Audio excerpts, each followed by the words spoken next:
সনাতন ধর্মাবলম্বীদের মনে প্রতিমা বিসর্জনের মধ্য দিয়ে শেষ হচ্ছে শারদীয় দুর্গা উৎসব। দেশের বিভিন্ন স্থানে চলছে প্রতিমা বিসর্জন। এ বিষয়ে আরও জানাতে ঢাকার ওয়াইজঘাট থেকে যুক্ত হচ্ছেন সহকর্মী শাহরিয়ার জামান পুলক ও বিজয়া দশমীর শোভাযাত্রায় আছেন রাজু আহমেদ। প্রতিমা বিসর্জনের বিস্তারিত জানাবেন আমাদের।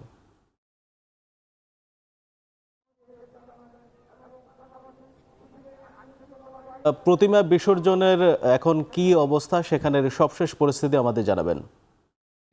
আজকের এই ওয়াইজঘাটের নদীতে মা দুর্গার যে আনুষ্ঠানিকতা, সেই আনুষ্ঠানিকতা কিন্তু আজ শেষ হচ্ছে। এখানে কিন্তু আজ সমর্পিত হচ্ছে দেশে ঢাকা শহরে বিভিন্ন জায়গা থেকে আসা প্রতিমাগুলো। আমি যদি একটু পেছনে একটু দেখানোর চেষ্টা করি, তো সেখানে কিন্তু এখন একটি আনুষ্ঠানিক প্রক্রিয়া চলছে। কিছুক্ষণ পরপরই কিন্তু এখানে প্রতিমাগুলো আনছেন ভক্তরা। কিছুক্ষণ পরপরই তারা নৌকায় চড়ে কিন্তু তারা এই প্রতিমা বিসর্জনের জন্য মাঝ নদীতে নিয়ে যাচ্ছেন।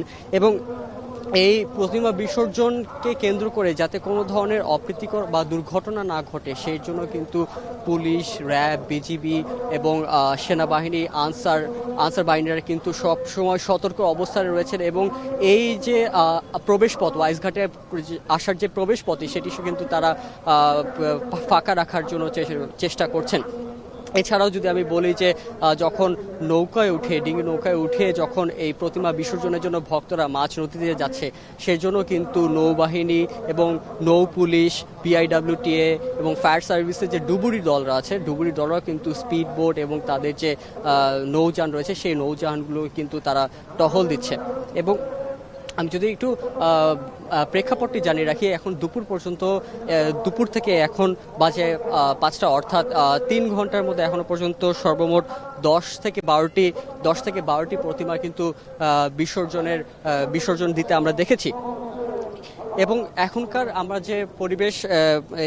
যে সার্বিক পরিবেশ, সেই সার্বিক পরিবেশ নিয়ে আইনশৃঙ্খলা বাহিনীর সাথে আমাদের কথা হয়েছে এবং তারা কিন্তু আমাদেরকে আশ্বস্ত করেছেন যে এখনো পর্যন্ত কোনো অপ্রীতিকর ঘটনা ঘটেনি এবং ঘটার কোনো সম্ভাবনাও নেই। তো এই ছিল আমার কাছে মোর্শেদ ঢাকার যে ওয়াইজঘাট থেকে সর্বশেষ। পুলক, আপনি সংগ্রহ করতে থাকুন সংবাদ, এর পরবর্তী সংবাদ আপনি জানাবেন। এবার যাচ্ছি সহকর্মী রাজু আহমেদের কাছে। রাজু আহমেদ আছেন বিজয়া দশমীর শোভাযাত্রায়। রাজু, জানাবেন বিজয়া দশমীর শোভাযাত্রার সবশেষ পরিস্থিতি।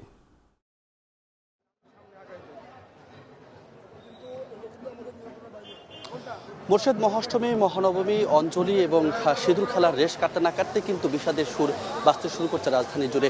আপনাদের জানিয়ে রাখবো যে 5 দিন বাবার বাড়িতে থাকার পর কৈলাস যাত্রা শুরু করছে, নিজের বাড়িতে যাত্রা শুরু করেছে দুর্গা, এবং সেই যাত্রায় কিন্তু হাজারো ভক্ত যোগ দিয়েছে। এই মুহূর্তে যদি দেখাতে চাই, আমার পিছনে যে বহরটি মূলত দেখছেন, এটি বিজয়ের শোভাযাত্রা এবং এই বহরে কিন্তু দুর্গার সঙ্গে যুক্ত হয়েছেন হাজারো ভক্ত।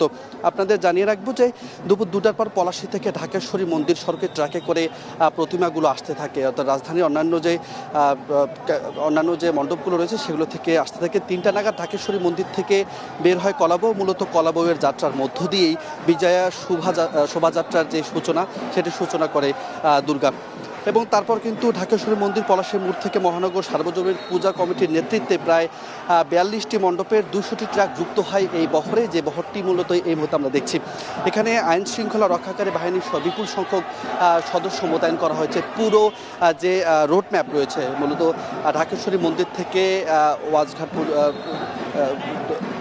যে সড়কটি রয়েছে মূলত একদম বুড়িগঙ্গা পর্যন্ত, সেই পুরো সড়ক জুড়ে কিন্তু নিরাপত্তা বলয় রয়েছে। পুলিশ যেমনটি বলছেন যে মূলত এই পুরো পুজোকে ঘিরে যে নিরাপত্তা বলয় ছিল সেটি আরও শক্তিশালী হয়েছে আজকে সেনা, পুলিশ, র্যাব এবং আনসার সদস্য সহ একটি সমন্বয় টিমের মাধ্যমে পুরো পুজোর যে শেষ যাত্রা, অর্থাৎ দুর্গার যে যাত্রা, সেই যাত্রাকে শেষ করতে যে নিরাপত্তা প্রয়োজন তার শক্তিশালী বলয় তারা তৈরি করছে। আজকে যাতে কোনো ধরনের কোনো প্রকার অপ্রীতিকর ঘটনা না ঘটে সেটি কিন্তু তারা নিশ্চিত করছেন। একই সঙ্গে পুজো উদযাপন কমিটির পক্ষ থেকে যেমনটি জানানো হচ্ছে, তারা বলছেন যে এবারের যে পূজা সেটি একদম সৌহার্দ্যপূর্ণভাবে হয়েছে এবং কোনো প্রকার অপ্রীতিকর ঘটনা ছাড়াই কিন্তু এবারের পূজাটি শেষ হয়েছে। ফলে এখন পুরান ঢাকা রয়েছি, সেই ঢাকেশ্বরী থেকে শুরু করে পুরান ঢাকা অতিক্রম করে বুড়িগঙ্গার পথে যাচ্ছে দুর্গা এবং তার সঙ্গে তার হাজারো ভক্ত।